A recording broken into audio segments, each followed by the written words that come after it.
आज का हमारा टॉपिक है प्रॉपर्टीज़ ऑफ न्यूक्लियाई। न्यूक्लियस की कई प्रॉपर्टीज़ होती हैं जिनको हम एक एक करके यहाँ पर डिस्कस करेंगे। इन प्रॉपर्टीज़ के आधार पर ही हम एक न्यूक्लियस को दूसरे न्यूक्लियस से डिफरेंशिएट कर सकते हैं, अर्थात एक एलिमेंट को दूसरे एलिमेंट से डिफरेंशिएट कर सकते हैं। तो इसमें सबसे पहली प्रॉपर्टी है न्यूक्लियर चार्ज, यानी कि किसी भी न्यूक्लियस पर चार्ज कितना होता है।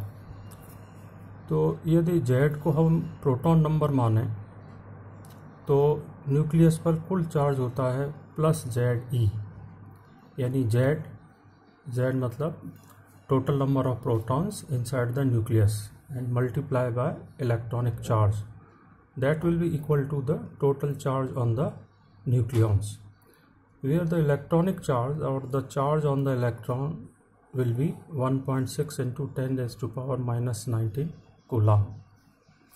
सेकेंड प्रॉपर्टी है न्यूक्लियर मास, यानी न्यूक्लियस का मास।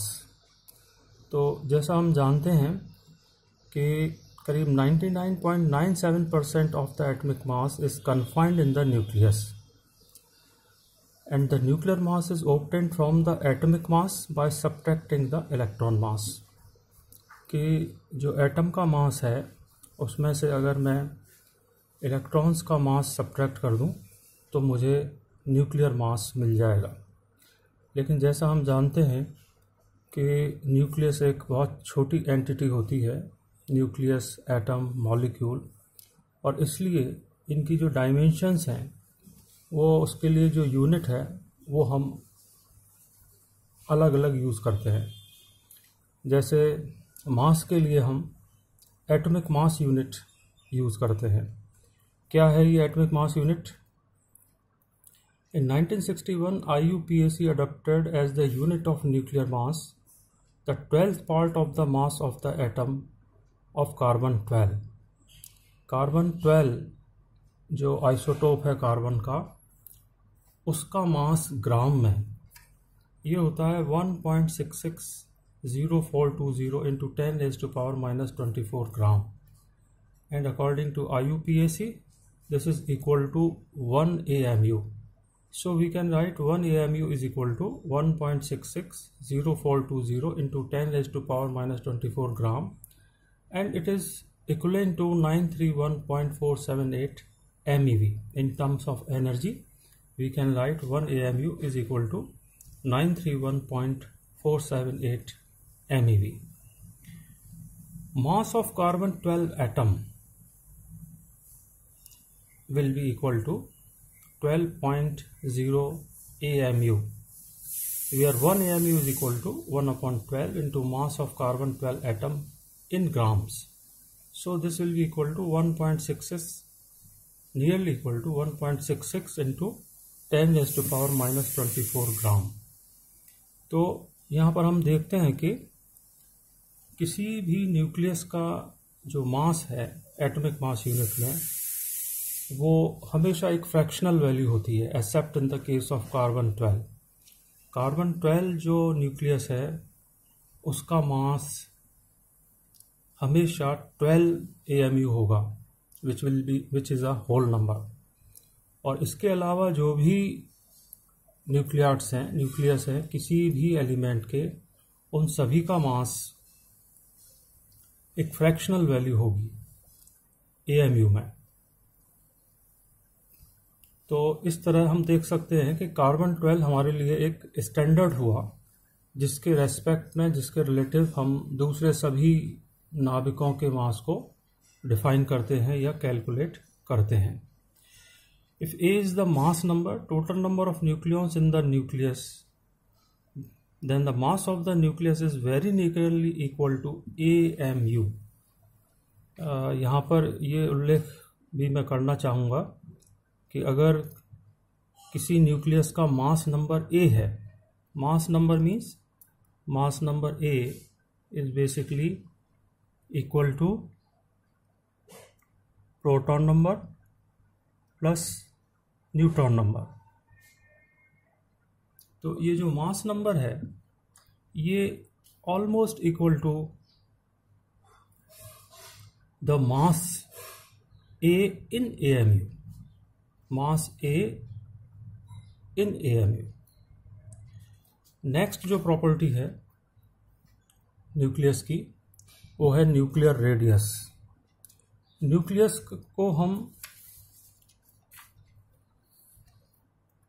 का जो शेप है वो मानते हैं हम कि लगभग ऑलमोस्ट स्फेरिकल होता है, और चूंकि ऑलमोस्ट स्फेरिकल होता है तो उसका रेडियस भी होना चाहिए, और उसके रेडियस को हम इस एक्सप्रेशन से डिफाइन करते हैं R equal to R0 a⁻⁴। हालांकि अलग अलग मेथड हैं न्यूक्लियर के रेडियस को डिफाइन करने के लिए, या ये भी मैं बताना चाहूँगा कि न्यूक्लियस की कोई वेल डिफाइंड बाउंड्री नहीं होती है। ऐसा नहीं होता कि न्यूक्लियस का जो चित्र हम बनाते हैं या किताबों में हम देखते हैं, तो ये अगर एक सर्किल मैंने बनाया है या स्फीयर की मैं कल्पना करूं, तो ऐसा नहीं है कि ये सारे न्यूक्लियॉन्स इसके अंदर हैं। स्ट्रक्चर इस तरह का होता है कि ये न्यूक्लियॉन्स हैं, और ये ज़रूरी नहीं है कि हर न्यूक्लियस का जो शेप है वो एग्जैक्टली स्फेरिकल हो। अब यहाँ पर हम ये देखना चाहेंगे कि सेंटर अगर सपोज़ मैं ये मानता हूँ, तो यहाँ ये बताना मुश्किल है कि रेडियस वास्तव में ये होगा या ये होगा या ये होगा या ये होगा। तो इस डिफ़िकल्टी को ओवरकम करने के लिए यहाँ हम ये रिलेशन यूज़ करते हैं R equal to R0 a⁻⁴, where R0 is constant which is nearly equal to 1.5 into 10⁻⁻15 metre, यानी 1.5 फर्मी। यहाँ पर डिस्टेंस के लिए हम फर्मी को डिफाइन करते हैं, फर्मी टर्मिनोलॉजी को यूज़ करते हैं, जहाँ 1 fermi is equal to 10⁻⁻15 metre. कई मेथड्स हैं जो हम अलग अलग, इलेक्ट्रिकल मेथड है रेडियस निकालने के लिए, एक न्यूक्लियर मेथड है रेडियस निकालने के लिए। नेक्स्ट प्रॉपर्टी पर हम आते हैं, ये है न्यूक्लियर डेंसिटी। न्यूक्लियर डेंसिटी को अगर मैं कैलकुलेट करना चाहूँ तो जो डेंसिटी का रिलेशन है तो उसके अनुसार हम लिख सकते हैं nuclear mass upon nuclear volume. Nucleus की density rho is equal to nuclear mass upon nuclear volume. Nuclear mass कितना होगा कि मास ऑफ न्यूट्रॉन और प्रोटॉन मल्टीप्लाई बाय ए, यानी एक न्यूट्रॉन या प्रोटॉन का मास, और उसको मैं जितने भी न्यूट्रॉन या प्रोटॉन हैं नाभिक के अंदर वो होते हैं ए संख्या, तो ए को अगर मैं एक न्यूट्रॉन या एक प्रोटॉन के मास से मल्टीप्लाई करूँगा तो मुझे मिलेगा न्यूक्लियर मास। यहाँ पर न्यूट्रॉन का मास या प्रोटॉन का मास लगभग 1.67 इंटू 10⁻⁻27 किलोग्राम के बराबर होता है। तो इसलिए न्यूक्लियर वॉल्यूम होगा ओवर 4/3 πr³। यहाँ पर R का जो रिलेशन है R0 a⁻⁴ ये यूज़ करूँगा मैं। इसको हमने यहाँ सॉल्व किया, और सॉल्व करने पर ρn यानी न्यूक्लियस की डेंसिटी हम निकाल सकते हैं। न्यूक्लियर मास होगा AmN और न्यूक्लियर वॉल्यूम हुआ 4/3 πr03 इंटू A, और डिफरेंट वैल्यूज़ रखने के बाद हमें न्यूक्लियस का रेडियस मिलेगा 1.816 into 10⁻17 kilogram into metre cube. यानी अगर न्यूक्लियस के वॉल्यूम को मैं 1 मीटर क्यूब मानूं, एक ऐसा न्यूक्लियस की कल्पना करूं जिसमें उसकी लंबाई 1 मीटर, चौड़ाई 1 मीटर और ऊंचाई 1 मीटर है, एक ऐसा बॉक्स है, तो उसका जो मास है होगा उस न्यूक्लियस का, वो होगा लगभग 1.8 इंटू 10⁻17 किलोग्राम। तो एक छोटी सी बॉडी जो 1 मीटर क्यूब है, उसका जो मास है वो इतना ज़्यादा है 10⁻17 किलोग्राम, जो कि हम इमेजिन नहीं कर सकते, which shows that the nuclear matter is in a highly compressed state. As the density of nucleus is independent of A, its value is almost the same for all nuclei. अब हम next property पर आते हैं, fifth property, angular momentum of the nucleus.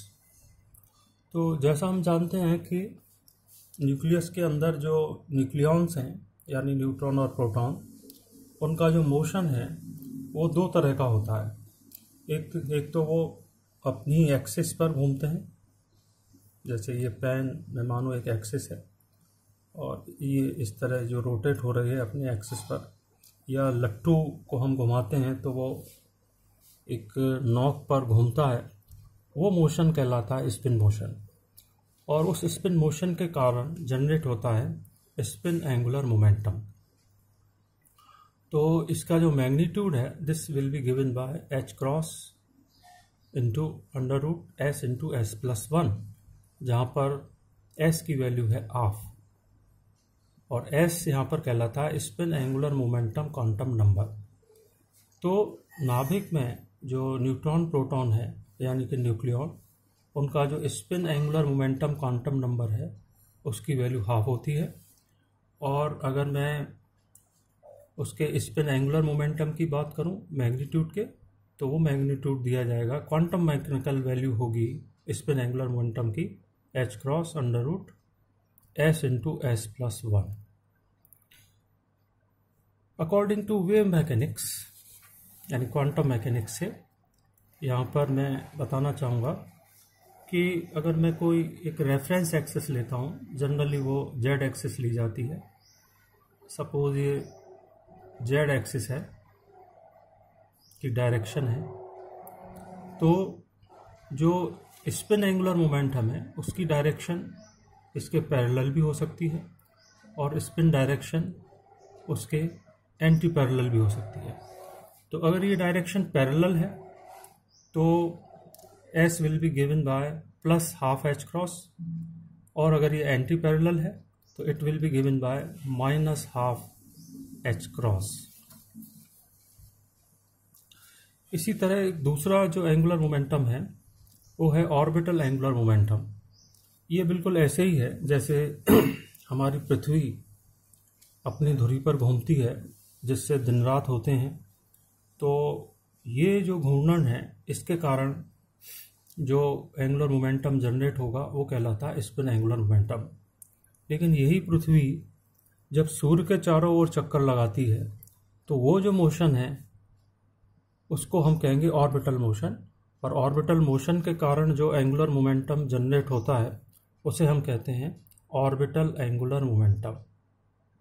तो नाभिक में जो nucleon होते हैं उनके भी दो तरह के मोशन होते हैं, एक तो अपनी ही एक्सिस पर घूर्णन करना और दूसरा किसी खास अक्ष के सापेक्ष चारों तरफ घूमना यानी कि ऑर्बिटल मोशन। वो जो ऑर्बिटल मोशन है उसके कारण जो एंगुलर मोमेंटम जनरेट होगा उसे हम कहते हैं ऑर्बिटल एंगुलर मोमेंटम। इसका जो मैग्नीट्यूड है वो दिया जाता है इस रिलेशन से h cross under root l into l plus 1। यहाँ पर h प्लैंक कांस्टेंट है और h cross means h upon 2 pi, और l is the orbital angular momentum quantum number. और l की जो वैल्यू है वो इंटीग्रल वैल्यूज़ होती हैं, यानी कि 0, 1, 2, 3, 4, 5 and so on. Unlike spin angular momentum where the spin angular momentum of a nucleon is always half, or if we express it in terms of h cross then it will be half h cross. So there can be two values of s, plus half h cross and minus half h cross. Similarly, in case of orbital angular momentum, the value of L यानी कि orbital angular momentum quantum number will always be any one of these values, integral values, either 0 or 1 or 2 or 3 or 4 and so on.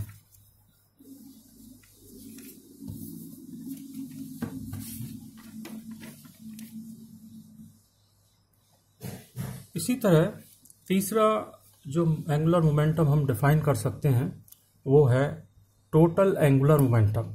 Total angular momentum means vector sum of orbital angular momentum and spin angular momentum.